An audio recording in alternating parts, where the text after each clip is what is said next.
That's what happens when you park a truck next to a shop. She did before. Good morning. Hey, good morning. Whew. I'm just now catching my breath. For me, with a hand shovel, shoveling all this out.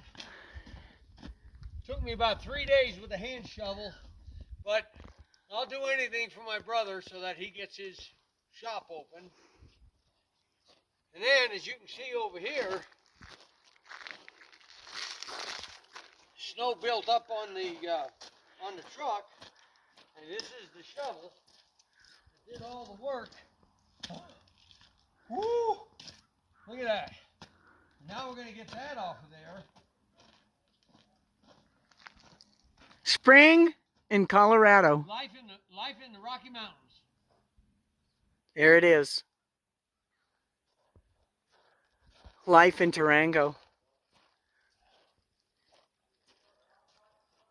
Oh, there she goes.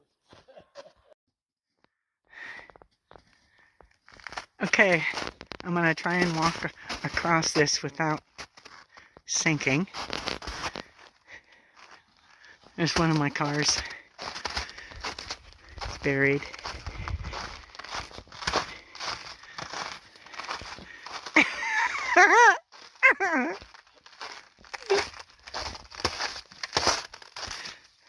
This is what happens when you park a truck in Colorado next to a shop. There's a door. There's a door behind Dennis. Yeah, that's where the door is. I had to shovel all this out of here by hand.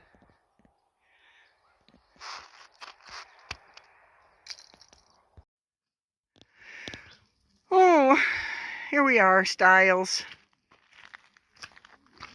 Yeah, you can see all the snow we got, especially was piled up on Jack Ingstrom's boat over there.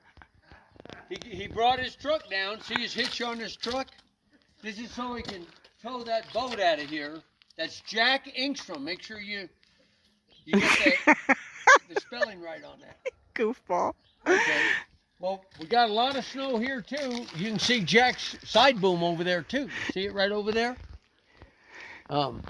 Why in the winter he only wants to get his knucklehead out of the shop, I don't know.